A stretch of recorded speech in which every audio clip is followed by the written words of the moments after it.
How's it going, boys? I'm going to try to make this kind of quick. Not really a lot to talk about as far as the recap. We just want to kind of go over some of the stuff that we saw yesterday here. So just taking a look at the screen here, we can see that we closed down for the day. So basically about 4 straight days of one directional, every dip being predictably bought to back up to the upside. So either the markets did reverse gains today a little bit, putting in a 90-point sell on ES. So it was about 60% of the rally, actually. So you can see we were down 48.29 in cash. NASDAQ was down about 132 cash. Dow Jones 367. 10-year treasuries were also down there, just a little bit down, about 0.14. Some of the bigger market headlines that we saw around today, we had U.S. President Biden calls for a meeting on May 9th with top officials regarding U.S. debt ceiling. Then there was International Business Machines. IBM says it will pause hiring and expects up to 7,800 jobs that could be replaced by AI. Then we had the U.S. JOLTs jobs openings that fell for a third straight month, coming in at about 959, 9.736 mil estimate. U.S. factory orders came in at 0.9%. The estimate was going to be 1.3%. Then we did have a little bit of some overnight action, which we'll get a little bit tonight and tomorrow, and I'll talk about that later. But the Eurozone inflation came in at 7%.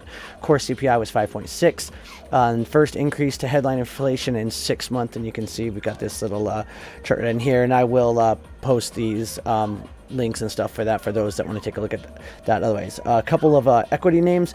We had Coinbase. They launched international exchange as tensions with the U.S. regulators grow. Apple new savings account brings in almost 1 billion of inflows in just 4 days. That's pretty impressive. Google, Microsoft, OpenAI executives will meet with Vice President Harris and other officials over the AI. Reserve Bank of Australia, RBA. Benchmark rate, 25 BPS. Talked about that a bit this morning. Vice Media Group prepares to file for bankruptcy. And then I'll take a look at this next one here. Icon Enterprises shares slump as it's hit with short report by Hindenburg. I'll take a look at that right after this. And then CHGG, we were talking about this a little bit yesterday and today. About 38% plunge there after the CEO mentions the threat of ChatGPT to pose to the company. Some of the earnings we had there was Uber.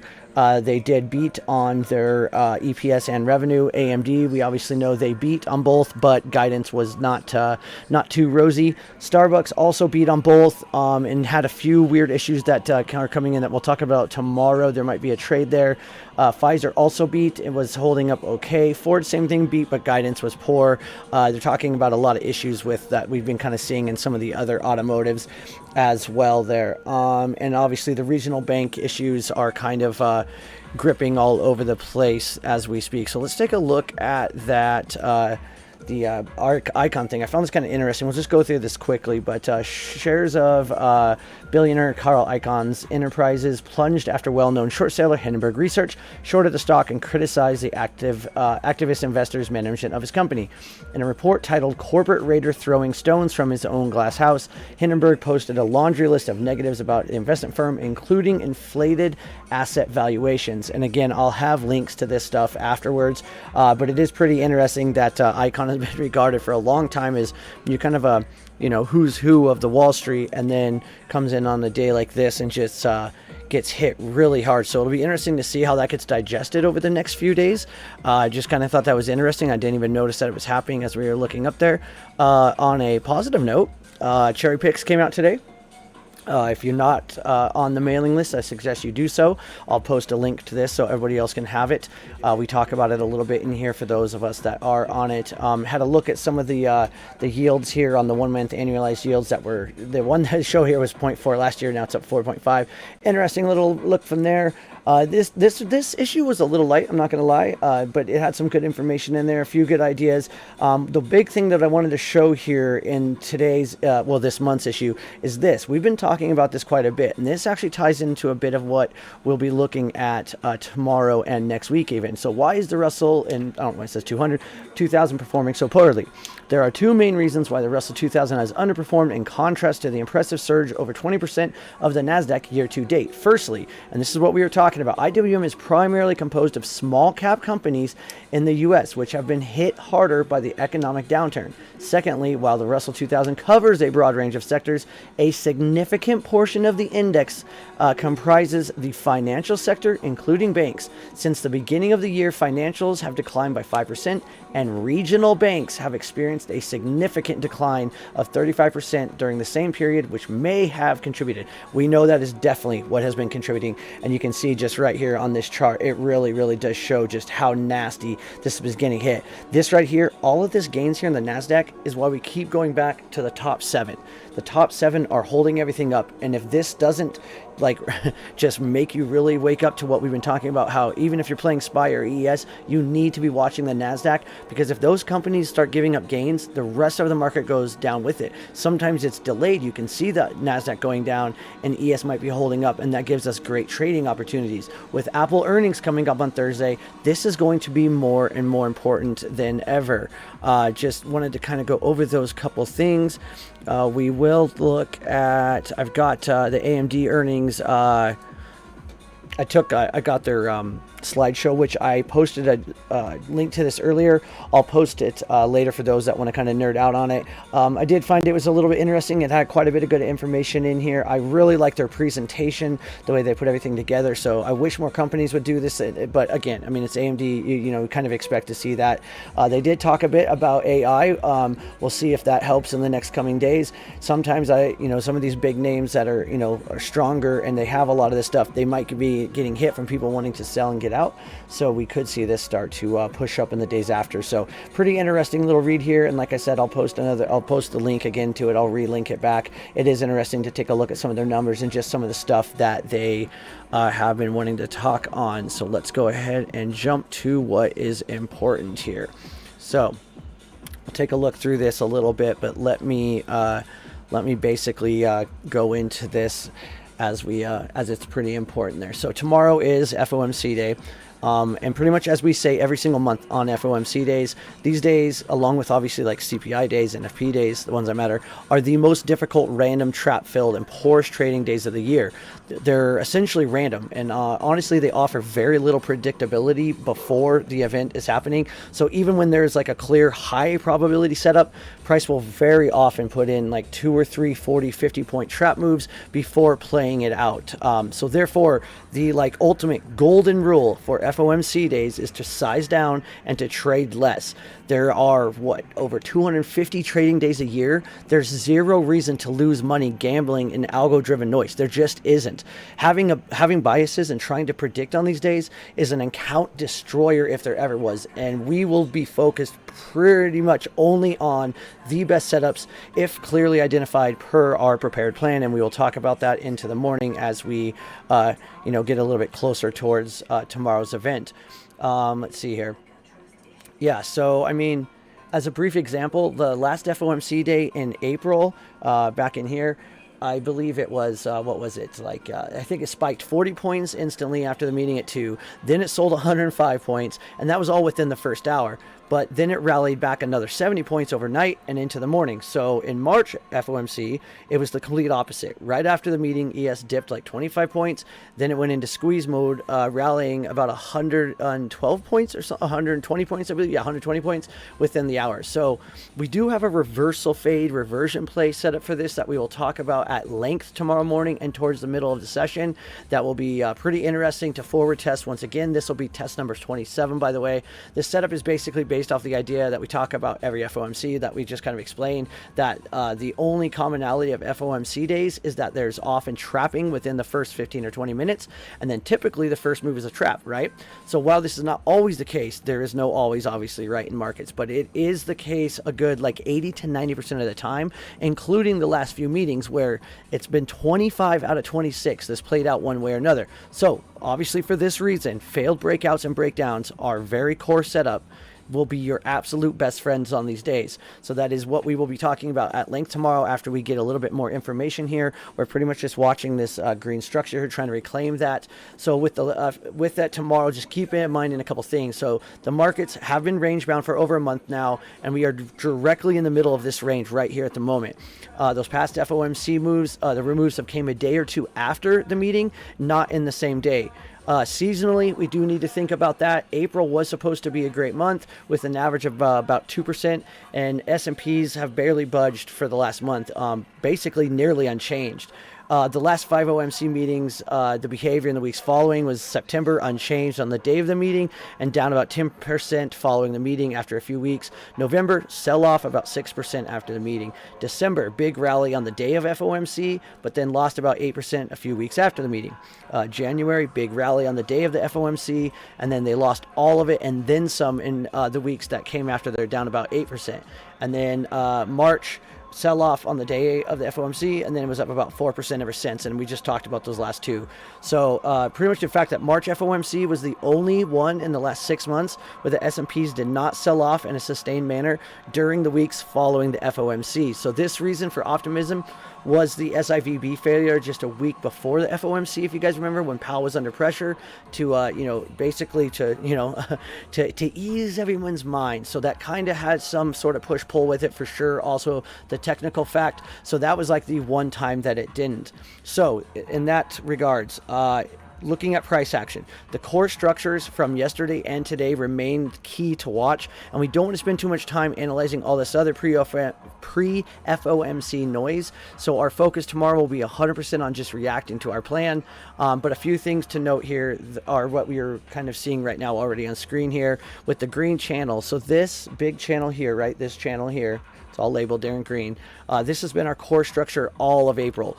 4130-ish support, 4220-ish resistance as it opens up.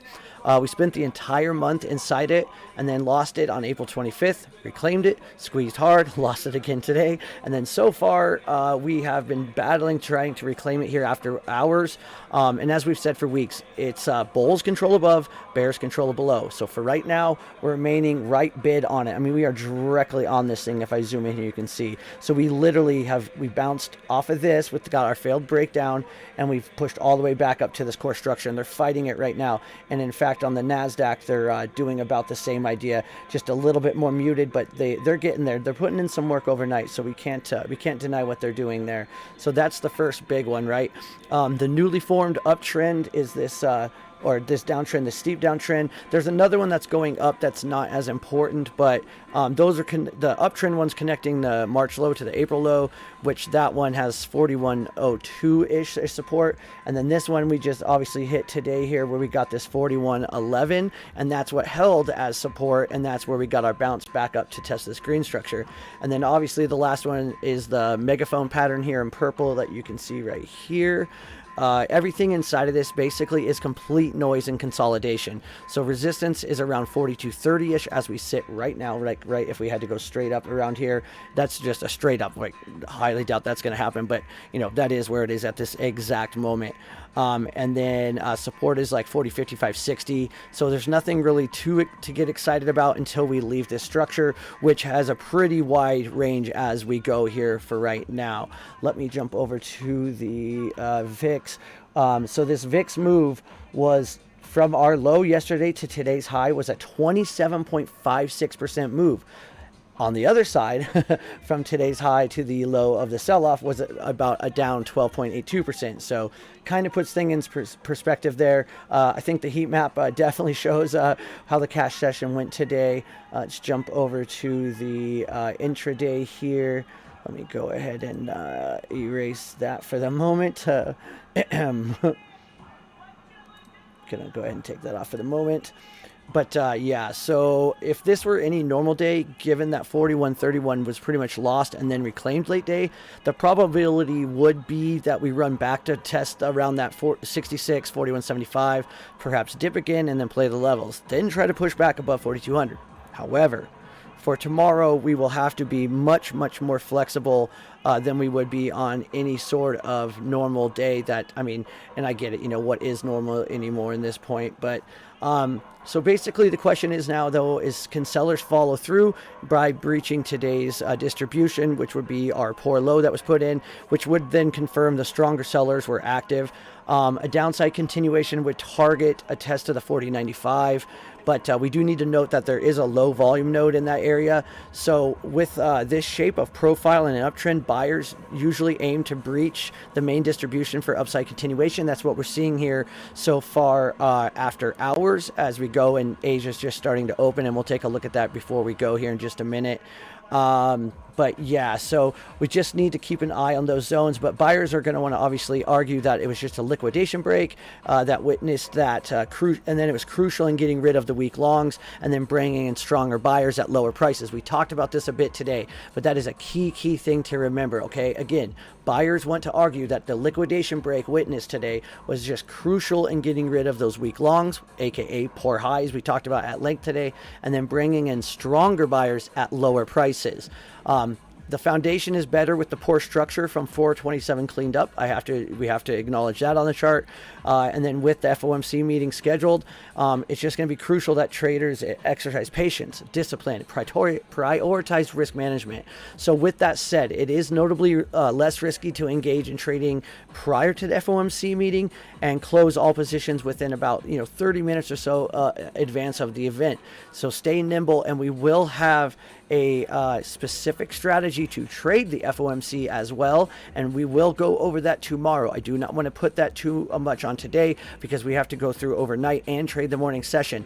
Then we will get to the idea of trading that strategy, and it's definitely one that I will say sitting on the sidelines has no, there's nothing to be ashamed about sitting on the sideline with that. So one of the key levels that we're going to be wanting to watch is going to be this 41.42.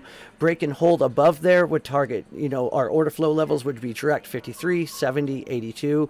Holding below that 42 would target 26, 09, 40, 95. So in addition to that, we want to pay attention to the following VIX levels. Let's jump over here and look at it real quick. We're going to be wanting to watch the 18.7 and 16.86. Those are going to be the two to the extreme sides. These levels obviously provide confirmation of the strength or weakness depending on the price action within the indices themselves. So break and hold above the high would be 41.71 to 82. If VIX was below 16.86, that is a huge confirmation of strength. Now, on the opposite side, if they break and hold below 40.95 and we see the VIX also confirming above 1870 to that 1975, then that will absolutely confirm the weakness. So we just want to make sure that we're not going in super heavy, and if you are, make sure you're getting out before we get there. Let's jump out of this NASDAQ real quick so we can see.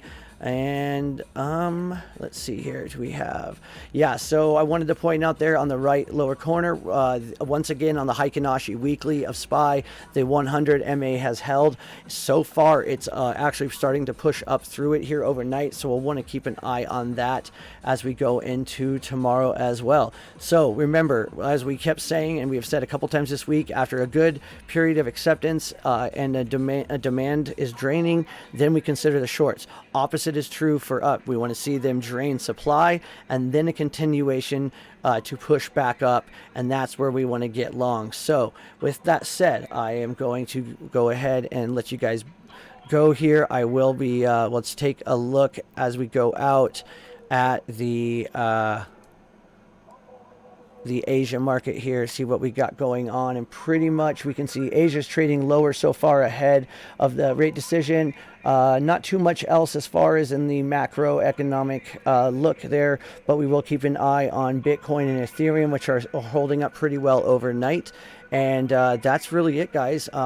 Have a great night. I'll see you guys in the Discord here just in a few minutes, and then we will definitely be on early at 9 a.m. sharp to go through all the updates. And then once we get through the morning session, we will start to tackle the FOMC stuff. So I would highly suggest trying to be on there in the morning if you can. Other than that, I don't know. Have a good night, boys, and I will talk to you guys very, very soon. Peace, boys.